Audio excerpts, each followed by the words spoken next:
ഇന്ന് തന്നെ ഡൗൺലോഡ് ചെയ്യൂ. കാണൂ നിങ്ങളുടെ ഫേവറേറ്റ് ഷോസ്. എന്റെ ചക്കരക്കുട്ടി ഇങ്ങനെ കരയല്ലേ,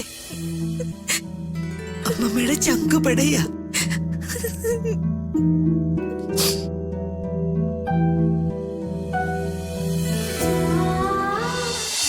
ഫെമിനിസം ഒക്കെ ആവശ്യത്തിന് നല്ലതൊക്കെ തന്നെയാ. പക്ഷേ പെണ്ണിന് നിർബന്ധമായും വേണ്ടത് അച്ചടക്കമാണ്.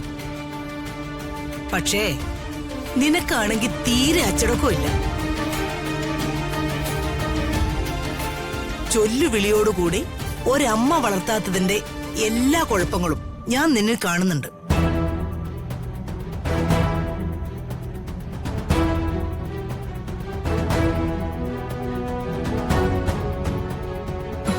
മോള് ഇത്ര നേരമായിട്ടും തിരിച്ചു വന്നില്ലല്ലോ ശേഖരട്ട.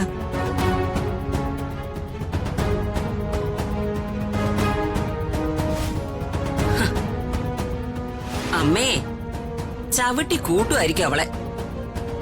ഓവർ സ്മാർട്ട് കളിച്ചാ ഇങ്ങനെ ഇരിക്കും. നീ എന്താ പ്രതാപ ഒന്നും മിണ്ടാതിരിക്കുന്നേ? ഞാൻ എന്ത് മിണ്ടാനാ ചേച്ചി? അവിടെ നിന്ന് മേടിക്കട്ടെ, അല്ലാതെ എനിക്കിപ്പോ എന്ത് ചെയ്യാൻ പറ്റും? ഞാനേ അവൾക്ക് പലവട്ടം വാണിംഗ് കൊടുത്തതാ. സൂര്യമംഗലത്തമ്മ വലിയ സ്ട്രിക്റ്റാ. അവരുടെ മുന്നില് അവളുടെ വിളയാട്ടൊന്നും പാടില്ലാന്ന്. അതിന് ഋതുമോൾ അവിവേകൊന്നും കാട്ടിയില്ലല്ലോ ചേച്ചി. കാണിച്ചില്ലെന്നോ? എന്താ ശേഖര, നിന്റെ കണ്ണിന് വല്ല കുഴപ്പമുണ്ടോ? അവൾ എന്തൊക്കെ ധിക്കാരാ ഇവിടെ കിടന്ന് കാണിച്ചു കൂട്ടിയേ. പ്രതാപന് കറി വിളമ്പുന്നു. പണ്ടങ്ങും ഇല്ലാത്ത പോലെ പ്രതാപനോട് സ്നേഹം. മോള് അവളുടെ അച്ഛനോടല്ലേ സ്നേഹവും സൗന്ദര്യമൊക്കെ കാണിച്ചത്. അതിനെന്താ തെറ്റ്? ശേര ഏട്ടാ, ചേച്ചി പറയുന്നതിലും കാര്യമുണ്ട്. അമ്മ വെറും മണ്ടിയൊന്നുമല്ല, നല്ല വിദ്യാഭ്യാസവും വിവരമുള്ള സ്ത്രീയാ. ആത്മാർത്ഥയില്ലാത്ത പ്രകടനങ്ങൾ കണ്ട അവർക്ക് മനസ്സിലാവും. എന്തായാലും ഋതികയുടെ മുത്തശ്ശിയുടെ മുമ്പിൽ കുറച്ച് ഓവറായിരുന്നു. നമുക്ക് പോലും ദേഷ്യം വന്നു, പിന്നെ അവർക്ക് വരാതിരിക്കോ? അല്ലെങ്കിലും നിനക്കല്പം ദേഷ്യം കൂടുതല്, അതെനിക്കറിയാം. അവൻ കാര്യം പറയുന്നതിന് നീ എന്തിനാ അവനോട് ദേഷ്യപ്പെടുന്നേ? ഇക്കാര്യം പറഞ്ഞ് ഇനി നിങ്ങൾ തമ്മിൽ വഴക്കുണ്ടാക്കണ്ട. അവിടെ തിരികെ വരട്ടെ. ഇത്രയും താമസിക്കുന്നത് കണ്ട് എനിക്ക് വല്ലാത്തൊരു പേടി. ഇനി അവളെ തല്ലുവോ മറ്റോ ചെയ്യൂ പ്രതാപ? തല്ലുന്നെങ്കിൽ തല്ലട്ടെ ചേച്ചി. ഞാൻ ചെയ്യേണ്ടത് അവര് ചെയ്യുന്നു, അത്രേ ഉള്ളൂ. മോളെ അവര് തല്ലണേന്ന ഈ ചേച്ചിയുടെ പ്രാർത്ഥന.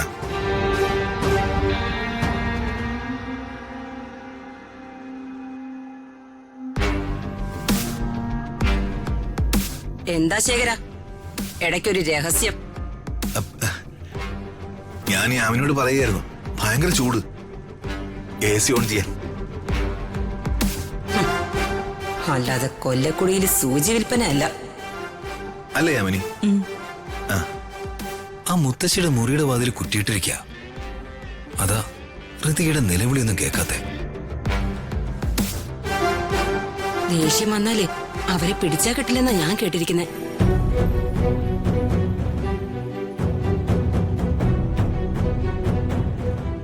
അടക്കവും ഒതുക്കമുള്ള പെൺകുട്ടികളെ ഒറ്റ നോട്ടത്തിൽ തന്നെ നമുക്ക് തിരിച്ചറിയാൻ പറ്റും. പണ്ടത്തെ പോലെ പെൺകുട്ടികള് അരിയും കറിയും വെച്ച് അടുക്കള തന്നെ ഒതുങ്ങാനുള്ളവരാണെന്ന് ഞാൻ പറയുന്നില്ല. പക്ഷേ അവര് വീട്ടിലെ വിളക്കായിരിക്കണം, അതിന് യാതൊരു സംശയവും വേണ്ട. കുടുംബത്തിൽ പിറന്ന പെൺകുട്ടികള് വീടിന്റെ ഐശ്വര്യായിരിക്കണം. അവരെയാണ് നമ്മള് കുലീന എന്നൊക്കെ വിളിക്കുന്നത്. കുടുംബ ജീവിതത്തില് ഭാര്യയും ഭർത്താവും തമ്മിൽ ഈക്വൽ പാർട്ട്ണർഷിപ്പ് വേണം. പക്ഷേ ഒരു കുടുംബം സന്തോഷത്തോടെയും സമാധാനത്തോടെയും മുന്നോട്ട് കൊണ്ടുപോകേണ്ടത് ഒരു പെണ്ണായിരിക്കണം. അവളെയാണ് നമ്മൾ കുടുംബദേവത എന്നൊക്കെ പറയുന്നത്.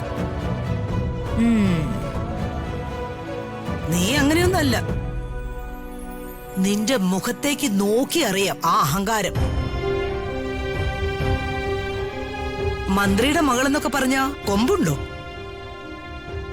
ഏത് മഹാരാജാവിന്റെ മകളായാലും സ്വഭാവം നന്നില്ലെങ്കിൽ പിന്നെ എന്തിനു കൊള്ളാം?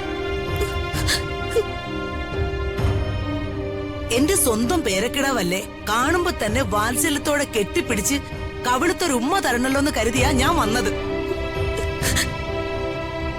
പക്ഷേ നിന്നെ കണ്ടിട്ട് ഒരു വാത്സല്യം എനിക്ക് തോന്നുന്നില്ല. നീ എന്റെ കൊച്ചുമകളുമല്ല.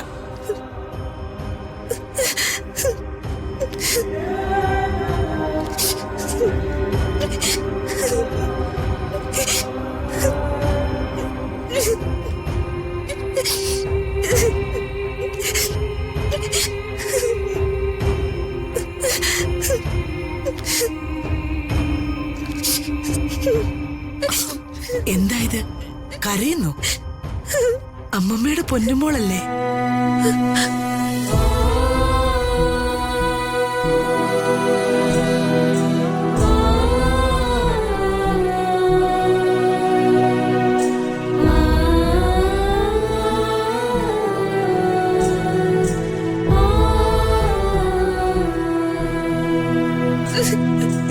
എന്റെ ചക്കരക്കുട്ടി ഇങ്ങനെ കരയല്ലേ? അമ്മമ്മയുടെ ചങ്ക് പെടയാ.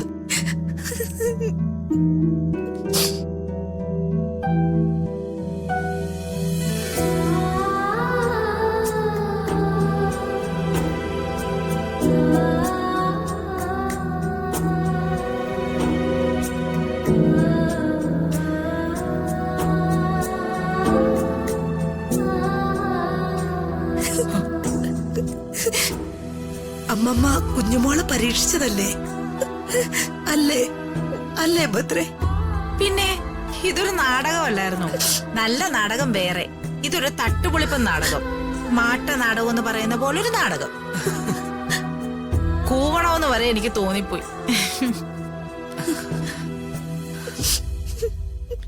ഇങ്ങനെ കരയല്ലേ മോളെ. പെൺകുട്ടികള് നല്ല ചുറുചുറുക്കുള്ളവരായിരിക്കണം.